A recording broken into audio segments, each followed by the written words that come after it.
à Moissonoué l'alimentation de la ville d'Abidjan en eau potable à partir de Bonois. Ce week-end, les populations ont exprimé leur reconnaissance pour ces réalisations dans cette région.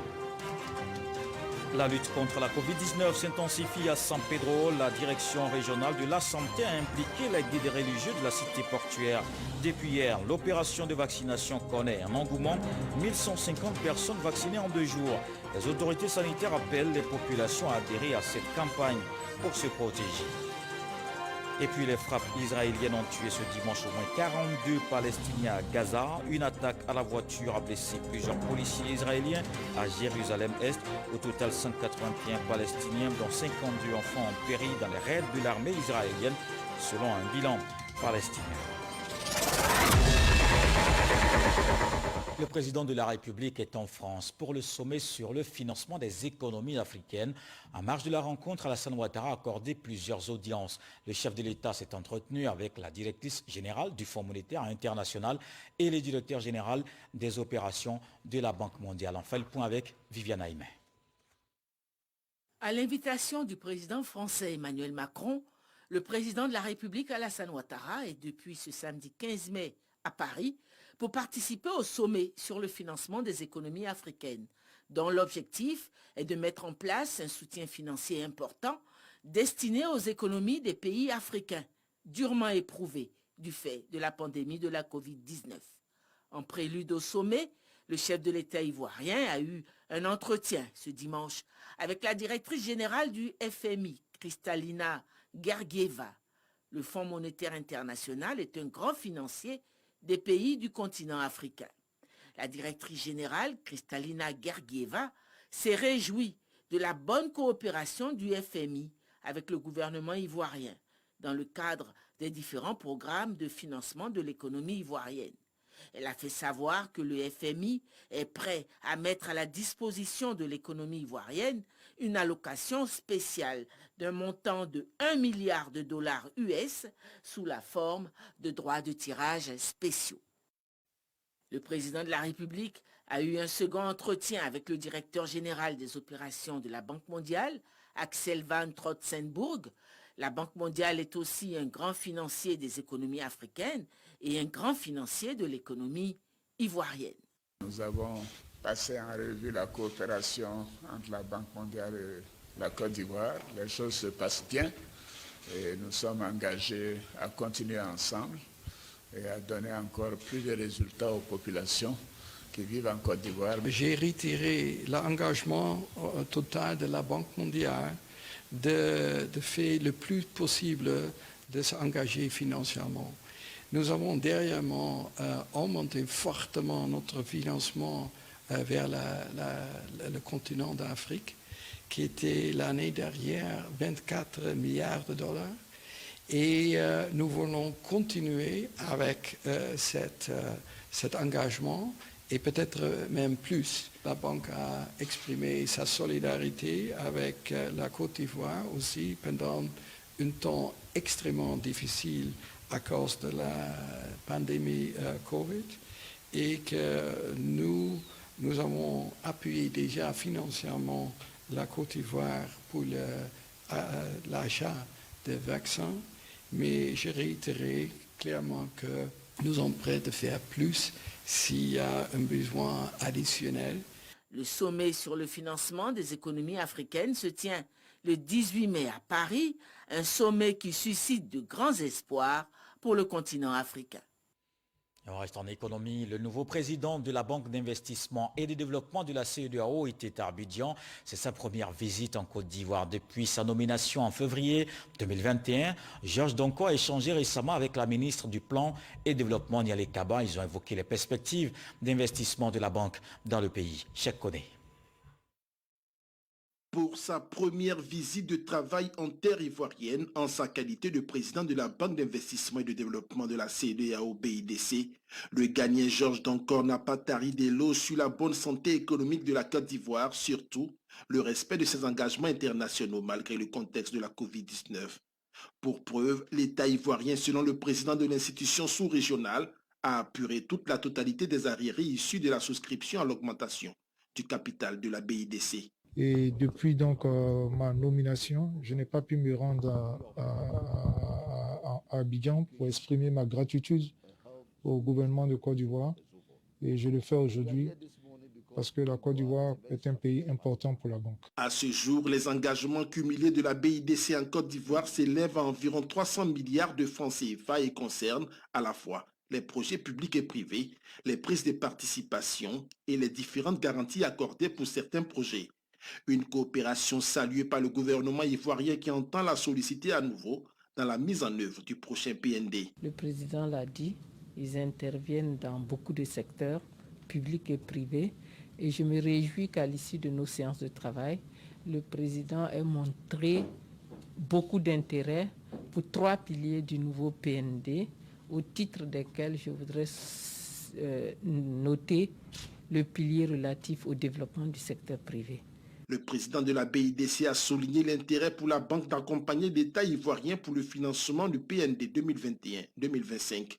Il s'est dit par ailleurs engagé à mobiliser les ressources, notamment sur les axes relatifs au développement du secteur industriel, au renforcement de la qualité du capital humain et au développement des infrastructures dans les régions.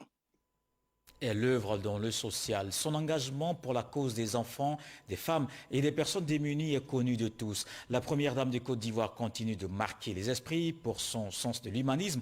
La Fondation des artistes africains lui rend hommage à travers une série documentaire consacrée à son action. Cette compilation de films présentée au cours d'une cérémonie de dédicace. Franck Adio.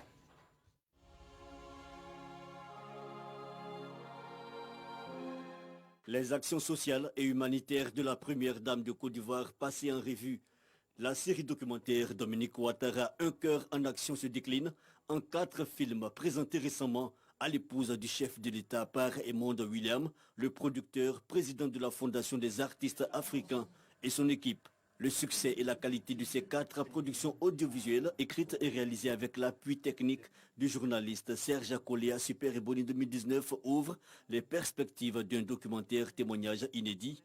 Il sera intitulé Dominique Ouattara, une vie au service des autres. Un film documentaire de 30 minutes, c'est-à-dire sa motivation pour accompagner son projet. Le social n'a pas de parti politique. Le social n'a qu'un seul sens. Le bien-être de son projet. L'annonce de ce film qui ambitionne de retracer le parcours de la présidente de la Fondation Children of Africa a été faite au cours d'une séance dédicace et de projection à Abidjan. Elle est impliquée dans la lutte contre le travail des enfants, elle est impliquée dans le bien-être social des démunis, elle est impliquée dans l'autonomisation des femmes. Eh bien, tout ce dynamisme-là mérite d'être relaté. Dans un film documentaire, nous allons à la rencontre de tous ceux qui l'ont côtoyé et de tous ceux qui peuvent enrichir ce film documentaire. L'honorable Siaka Ouattara, député de Congo, Ambroise Kessé, parrain de la série documentaire, et le colonel Nyako Béatrice, marraine de la cérémonie, s'engagent à soutenir la réalisation de cette œuvre. Il a décidé de vraiment montrer aux yeux du monde qui est la première dame de Côte d'Ivoire, en l'occurrence notre belle-sœur, Mme Dominique Ouattara. Et j'ai dit que comme nous, à notre niveau, nous sommes aux côtés d'Edmond William en ce qui concerne la première dame. La phase de tournage du film Dominique Ouattara, Une vie au service du prochain débute en juin. Le documentaire témoignage de 6 minutes sera disponible dans 3 mois. La première dame apporte aussi son soutien dans l'autonomisation des femmes. Ces dernières sont déterminées et engagées à être les actrices de leur propre réalisation en milieu rural comme urbain. Leur combat quotidien est manifeste, illustré par leur abnégation au travail avec le soutien et l'assistance d'ONG et organisations de défense des droits des femmes. Aujourd'hui, elles sont fières de participer au développement socio-économique de la Côte d'Ivoire. Toutefois, l'égalité effective des droits entre hommes et femmes reste leur préoccupation. Femmes rurales entre autonomisation et réalisation sociale, c'est le dossier de ce soir avec Eugène Atoubé. Le travail, leur quotidien, chaque jour suffit sa peine. Par le travail, les femmes ont pu se libérer. Le travail est un premier pas d'un grand voyage. Si tu dis attention, ton mari va t'aider là. C'est pas tout le temps. Des fois, il n'en a pas. Il faut que toi aussi tu te débrouilles. Un peu que tu gagnes là, tu vas t'en sortir. Ça me fait 9 ans que je ne travaille pas. Ma femme me fait atterrir ici. C'est elle qui paye mes gens. C'est elle qui cherche manger. C'est une femme qui lui dit qu'il ne peut pas aider le mari dans ça, c'est qu'il ne veut pas le foyer. Éducation des enfants, gestion des affaires domestiques, contribution financière en appui à l'homme pour faire face aux charges familiales que bien souvent, celui-ci peine à assurer. Ces capacités et compétences des femmes jusque-là insoupçonnées donnent aux femmes aujourd'hui le droit d'obtenir de la société une autre image bien plus positive. Tu mets ton enfant à l'école, chaque matin tu la réveilles pour lui donner des conseils. Ah ma fille, il faut étudier. C'est nos sueurs aussi de dépasser garçon. La femme, c'est l'être qui est beaucoup déterminée. Elle peut contribuer énormément dans l'avancée sur le plan d'abord économique, politique aussi et social. Les autorités doivent toujours favoriser un espace pour que la femme puisse s'épanouir réellement dans la société. À 3 km de Yabayo, en direction de Soubré, le village de Zerbeu, une atmosphère de funérailles enveloppe le village. Les femmes sont en première ligne dans les rituels car, selon la tradition en pays BT, les funérailles sont un moment de démonstration de leur capacité à répondre aux exigences de la tradition en termes de présence financière. Quand je vais au funérailles, je vais au village. Je ne peux pas participer parce que je n'ai pas les moyens. Je n'ai pas de considération parce que je n'ai rien. J'ai trouvé que m'asseoir, attendre pour que l'homme me donne. Je préfère m'engager dans les exécutifs. Je suis capable de m'en sortir sans l'aide d'un homme. Et à Zerbeu, les femmes ne font pas profil bas grâce à ce qu'elles obtiennent de leurs activités. On les remarque. Et chose frappante dans cette société où la vie de la femme ne comptait guère, elles ont droit aujourd'hui à la parole sur toutes les questions touchant à la vie socio-économique du village. Femme, avant, nos parents, elles n'avaient pas droit à une portion de terre dans le village. Mais avec le développement, nous sommes obligés de leur donner. Quand il faut le manioc, ils le vendent. Ils mettent l'argent à leur compte. Voilà. Donc ça fait partie du développement du village. Mais quand on dit d'envoyer de l'argent parce qu'on va avoir un château, bon, moi je paye pour moi, celles qui ont aussi les moyens payent pour elles. Tu es indépendante parce que tu as tes moyens sur toi. Tu es libérée, tu ne peux pas te soucier trop. Dans ce village de Zerbeu qui ploie encore sous le poids des préjugés de la tradition, les femmes sont vues sous un prisme bien différent. Pour autant, tout ne va pas comme sur des roulettes pour ce qui est de la reconnaissance de leurs droits. Mon mari m'a maltraité. On a fait de planter les verres dans les champs de verres. Et bien, quand ça arrivait, il m'a mis à la porte. On a prévu des activités où on va sensibiliser les femmes sur leurs droits. Si elles ont des soucis au niveau de la famille, si elles sont battues dans le foyer, si elles ne sont pas indépendantes financièrement, vers qui se tourner. Parce que plein sont même dans des campagnes qui n'ont pas accès aussi à l'information. Les femmes de Zerbeu bénéficient de l'encadrement de l'ONG Namané, avec laquelle elles ont réussi le pari de l'autonomisation. Elles veulent maintenant relever le défi de la reconnaissance de leurs droits et de l'égalité homme-femme. Les expériences personnelles douloureuses que chacune a vécues ou les violences subies par d'autres femmes dont elles ont été témoins les plongent dans une amertume teintée de colère. Aujourd'hui, pleines de courage, elles sortent progressivement de leur silence. C'est maintenant pour ces femmes le temps de la dénonciation. Quand j'ai pris le champ de cacao d'un monsieur là, qui avait vraiment des problèmes, à 250 000 francs. Mais après, le champ a été incendié. Je veux parler, mais mon tuteur dit non, mais il faut laisser le droit de la femme. Les femmes ne sont pas enseignées dessus. Si moi, j'étais enseignée très bien dessus, je pourrais aller me plaindre. Donc ça, c'est l'ignorance qui nous tue. Que les femmes sont l'une des couches les plus ignorantes, malheureusement, de leurs droits. Nous organisons plusieurs sessions de sensibilisation, de formation à l'attention justement de toutes les organisations féminines. L'autre élément reste l'accompagnement en termes de moyens, en termes d'appui institutionnel. C'est un énorme plaidoyer que nous faisons. La prise de conscience de ces femmes dans cette partie du sud-ouest de la Côte d'Ivoire est réelle. Elles aspirent à une société plus égalitaire au sein de laquelle leurs droits leur sont reconnus. À Gagnoa, 4 jeunes filles en sont le symbole. Des profils différents, mais toutes sont portées par le même engagement, s'assumer par le travail et vaincre les préjugés. L'ONG Namané se fait fort de les accompagner dans cette quête légitime. Namané a pour objectif de pouvoir donner l'opportunité à nos jeunes sœurs de pouvoir se prendre en charge. Il y a d'autres qui ont perdu leurs parents, donc du coup, elles n'ont plus les moyens, n'ont plus un soutien pour pouvoir continuer les études. Elles viennent vers nous, on essaie de les orienter pour qu'elles-mêmes puissent se prendre en charge. J'étais en quête d'emploi et je suis rentrée en contact avec l'ONG Namané. C'est ainsi qu'elle m'a trouvé le premier emploi dans un collège à Gagnon ici. Hier sans emploi et aujourd'hui enseignante dans un collège privé à Gagnoa, Estelle est commerçante à ses temps libres. Sa situation, elle la doit à l'ONG Namané. L'organisation non gouvernementale a également permis à d'autres jeunes filles à Gagnoa d'arriver à l'autonomisation. Exemple, à Séverine, bachelière qui n'a pu s'inscrire dans une université ou une grande école faute de moyens. Nous la rencontrons en soirée au quartier Zapata. La jeune fille a trouvé un emploi de promotrice d'une marque de boissons. Elle fait fi des préjugés pour se concentrer sur son boulot.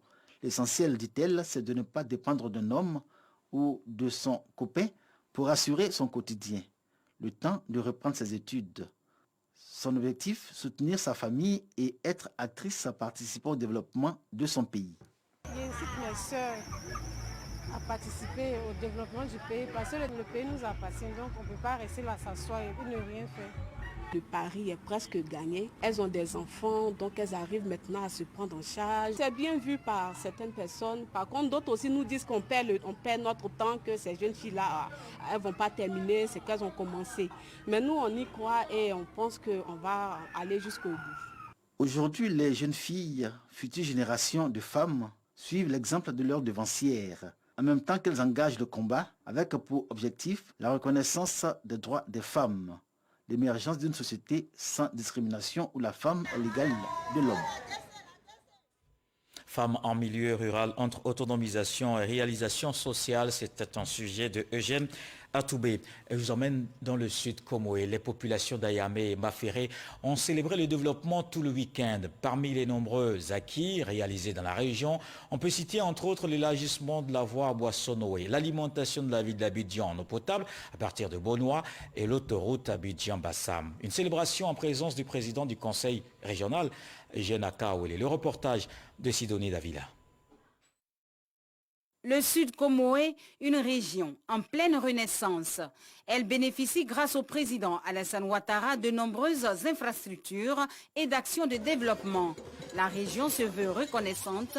Réunies à Ayamé et à Maféré, les populations ont célébré les progrès du Sud Comoé et surtout marqué leur reconnaissance au chef de l'État.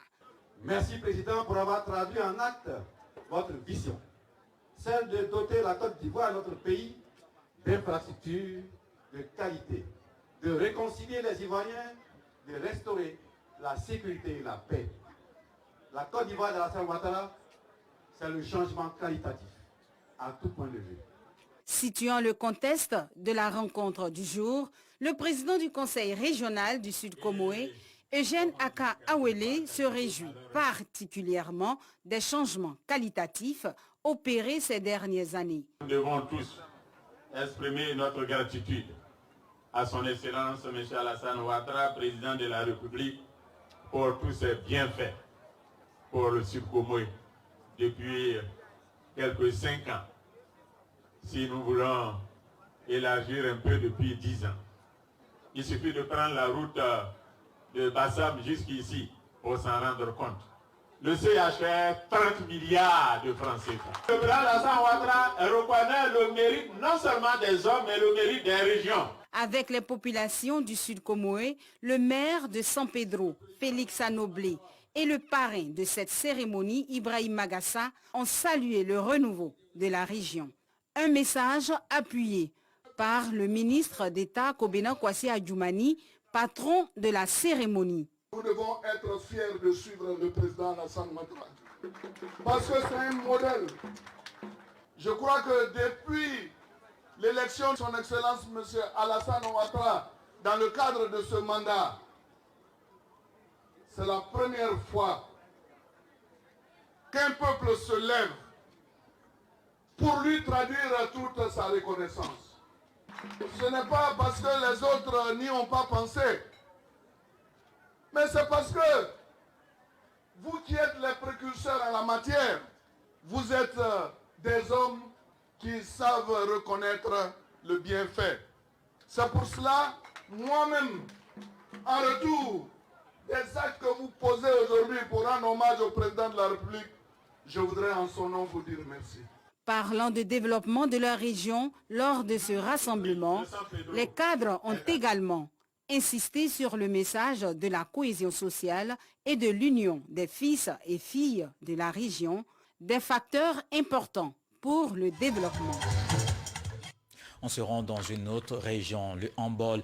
Le ministre des Mines, du Pétrole et de l'Énergie s'est rendu à la maison d'arrêt et de correction de Katiola. Thomas Camara a offert des dons pour des meilleures conditions de détention dans cet univers carcéral. Le reportage de Kader Sokodogo.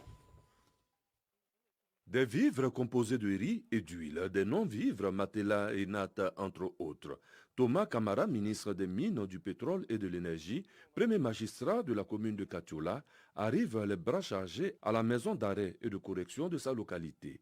Le faisant, il veut contribuer à de meilleures conditions de détention des pensionnaires de cet établissement. Suite à l'appel de notre gouverneur, que je salue d'ailleurs très respectueusement, pour ce nouveau style de management, cette façon de gouverner. Et merci d'être là aujourd'hui à l'occasion de cette cérémonie. Suite à votre appel, nous avons décidé de faire ce don pour que nos parents détenus puissent vivre dans de meilleures conditions. C'est lors d'une tournée de prise de contact avec les services sous sa responsabilité que le nouveau préfet de région a constaté avec amertume les difficultés de cette prison. Son appel à l'aide a été bien reçu par de nombreuses personnalités, dont le ministre Thomas Camara. Il s'en réjouit en même temps que les responsables de cette prison. Il a répondu spontanément et c'est conforme aux qualités que nous avons décelées dès notre prise de service. Franchement, on voudrait, au nom de l'équipe préfectorale, lui dire infiniment merci. Ils seront très heureux parce que certains ont dormi sur un matelas et c'est de bonne qualité. Donc nous remercions M. le ministre de ce geste. Dans ces échanges avec le corps préfectoral, le ministre a tenu à rassurer quant à son soutien régulier sur les questions d'urgence à Katiola. On s'intéresse aussi à la lutte contre la Covid-19, une pandémie qui reste encore active dans le pays. On fait le point dans ce journal.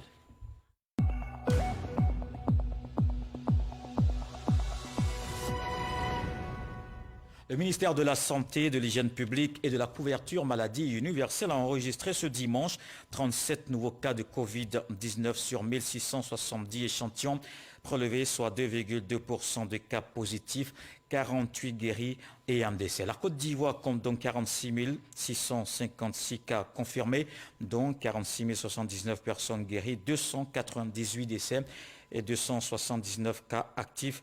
Au total, 333 793 personnes vaccinées contre la Covid-19. La vaccination contre la pandémie se poursuit justement en Côte d'Ivoire. Le programme d'intensification de la campagne évoqué dans le cadre du Dimanche Magazine de 13h. Hernan Guivet a reçu le professeur Daniel Ekra. Le directeur coordonnateur du programme élargi de vaccination s'est prononcé sur l'évolution du processus de vaccination. Je vous propose un extrait de l'entretien. La vaccination, elle évolue très bien. Au niveau de l'offre, nous pouvons assurer que les vaccins sont dans les districts sanitaires. Le programme élargi de vaccination a 9 dépôts régionaux qui répartissent les vaccins à travers le pays. Et donc, ces dépôts régionaux ont déjà des vaccins qui sont disponibles. Et chaque district sanitaire vient s'approvisionner et organise sa vaccination avec des équipes d'agents de santé donc, qui offrent la vaccination. Maintenant, la demande. Comment la population doit être sensibilisée, informée que les vaccins existent dans les centres de santé pour donc adhérer à la vaccination. Donc, c'est le travail qui est fait aujourd'hui par M. le ministre lui-même. Et il a rencontré des religieux, il a rencontré même du Vokosi. Le programme donc, de communication continue avec les différents groupes sociaux.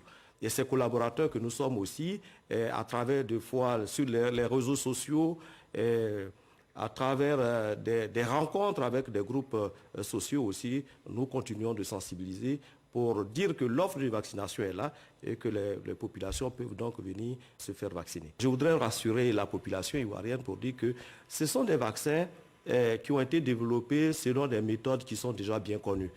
Il y a une bonne tradition de vaccination à travers le monde. Et les techniques existent depuis des années. Donc la Covid-19 n'est qu'une nouvelle maladie, un nouveau virus qui très rapidement a pu être étudié et donc les vaccins ont pu être produits. Tant qu'il y a des cas actifs, il y a la possibilité aussi de contaminer d'autres personnes et de faire en sorte qu'une nouvelle flambée puisse survenir. Donc on n'est pas à l'abri d'une nouvelle flambée. Il faudrait qu'on continue d'observer les gestes barrières et aussi à continuer à nous faire vacciner. Il faut donc se protéger. À San Pedro, débutait timidement l'opération de vaccination contre la Covid-19 connaît depuis samedi une intensification. 1150 personnes ont été vaccinées en 2 jours. Ce dimanche, 750 personnes vaccinées pour la première dose. Un engouement qu'a suscité la direction régionale de la santé. Elle a impliqué les guides religieux dans la lutte contre cette pandémie. Sam Conan est notre correspondant régional. San Pedro, quartier Bardo. Nous sommes à la mosquée Salam. Ce dimanche, les populations ont pris d'assaut, comme hier samedi à la mosquée de la Cité, le centre de vaccination Covid-19, installé ici pour la circonstance. Avec l'affluence, les équipes de vaccination semblent déborder. On s'en va à la maison, il y a beaucoup de monde. Il n'y a pas de place. Demain matin, moi, ça va à l'hôpital. L'imam Koulibaly Aboubakar donne de la voix. On met l'accent sur les hommes âgés. Nous demandons la patience à la jeunesse. Nous sommes débordés et par rapport à cela, donc, nous avons adapté nos stratégies en mettant en place plusieurs équipes pour pouvoir prendre en charge toutes ces personnes qui sont là. Chaque personne reçoit sa première dose de vaccin. Je suis venu me faire vacciner par rapport à la Covid, me protéger. Pour la santé, ça fait pas mal. Les gens qui disent que c'est pas bon, c'est rentré, c'est que c'est sorti ici là. On s'est fait vacciner. Et c'est très très bon pour notre santé. Dans la journée du samedi, 400 doses ont été administrées. Ce dimanche, 750 autres doses ont été injectées. Cet engouement à la vaccination contre la Covid-19 est dû à une implication des guides religieux dans la sensibilisation. Nous avons visité les sites dont l'État a donné l'ordre de faire les vaccins. Malheureusement, nous avons trouvé que les sites sont vides. Nous avons demandé aux responsables, aux directeurs de la santé, est-ce que nous pouvons amener notre main. Il a dit qu'il n'y a pas de problème. Nous avons touché tous les mosquées de la ville de San Pedro pour qu'ils puissent mobiliser pour venir à la mosquée Salam ici aujourd'hui. C'est une stratégie que nous avons mise en place depuis longtemps, mais les populations nous ont dit d'attendre à la fin de la période de carême, maintenant que le carême est fini et que toutes les affaires sont en marche, les populations ont adhéré. En 2 jours, 1150 personnes ont pu être vaccinées. La direction régionale de la santé entend poursuivre sur cette lancée, en impliquant d'autres guides religieux, comme ici avec les chrétiens. Yatia Salé, les élèves exhortés au succès scolaire, un objectif de 70% est fixé à ceux des classes de terminale. Une tribune dénommée modèle de réussite vient de se tenir dans la localité. Une rencontre de coaching et de motivation afin d'aiguiser l'appétit pour la réussite. Dans le reste de l'actualité, les frappes israéliennes ont tué ce dimanche au moins 42 Palestiniens à Gaza. Une attaque à la voiture a blessé plusieurs policiers israéliens à Jérusalem-Est. Au total, 181 Palestiniens, dont 52 enfants, ont péri dans les raids de l'armée israélienne. Selon un dernier bilan palestinien, les 8 enfants sont morts dans les bombardements d'un quartier de la ville de Gaza. D'après le ministère de la Santé, une violence qui a suscité la vive inquiétude à l'ONU. Le secrétaire général Antonio Guterres a averti qu'elle risquait de provoquer une crise sécuritaire et humanitaire incontrôlable, alors que selon Benjamin Netanyahou, Israël poursuivra ses frappes sur Gaza aussi longtemps que nécessaire. Voici le tour du monde en information, comme c'est le cas tous les dimanches. On verra ce qui a marqué toute cette semaine d'actualité, le 7 sur 7, Logoretti, Franck Wadio.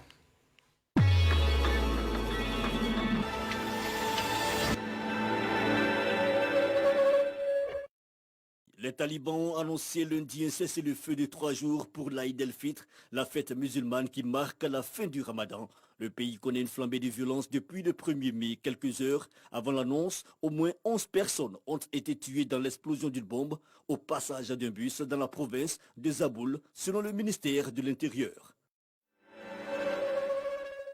Le 11 mai, 153 millions de dollars, l'équivalent de 140 millions d'euros et 80 maisons ont été saisis à l'ex-ministre nigériane du pétrole, Diezani Alison Madueke. On la surnomme la reine du pétrole.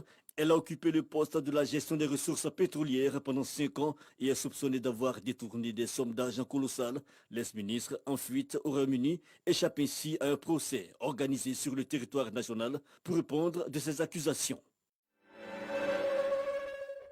En République centrafricaine, l'ancien ministre du Tourisme, des Arts et de la Culture, Dieudonné Ndomaté, a été arrêté à Buka, dans le nord du pays, pour sa participation présumée à la rébellion.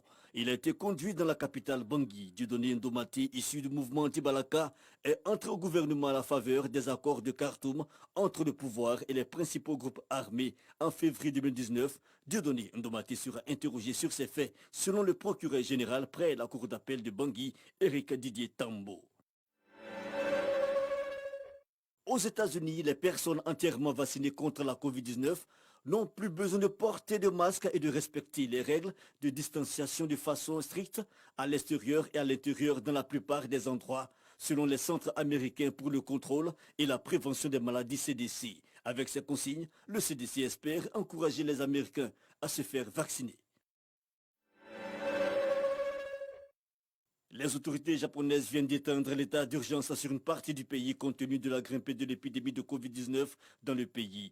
353 000 personnes militantes opposées aux Jeux Olympiques ont soumis une pétition demandant l'annulation des JO de Tokyo. Une pétition en ligne intitulée « Annuler les Jeux Olympiques de Tokyo pour protéger nos vies » initiée depuis mai par Kenji Otsunomiya, avocat et ancien candidat au poste de gouverneur de Tokyo. Denis Sassou Nguesso, le président du Congo-Brazzaville, était en visite de travail à Kinshasa en RDC, où il a rencontré son homologue Félix Tshisekedi. Les deux chefs d'État se sont entretenus sur la crise au Tchad et le risque de division et d'enlisement de l'Union africaine et sur le sommet de Paris qui se tiendra mardi prochain sur le financement des économies africaines. Les violences entre Israël et le Hamas se poursuivent à Gaza depuis lundi. Ces violences ont fait au moins 157 morts, en majorité des Palestiniens.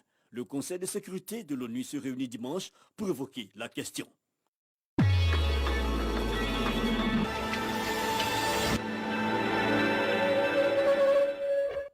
Voilà qui met un terme à ce journal. Merci de l'avoir suivi. L'actualité revient à 23h avec Abdoulaye Koné. Je vous souhaite une fructueuse semaine. On se quitte avec ce que dit le sage ce soir. Les buffles qui arrivent en retard à la rivière sont ceux qui boivent toujours de l'eau sale.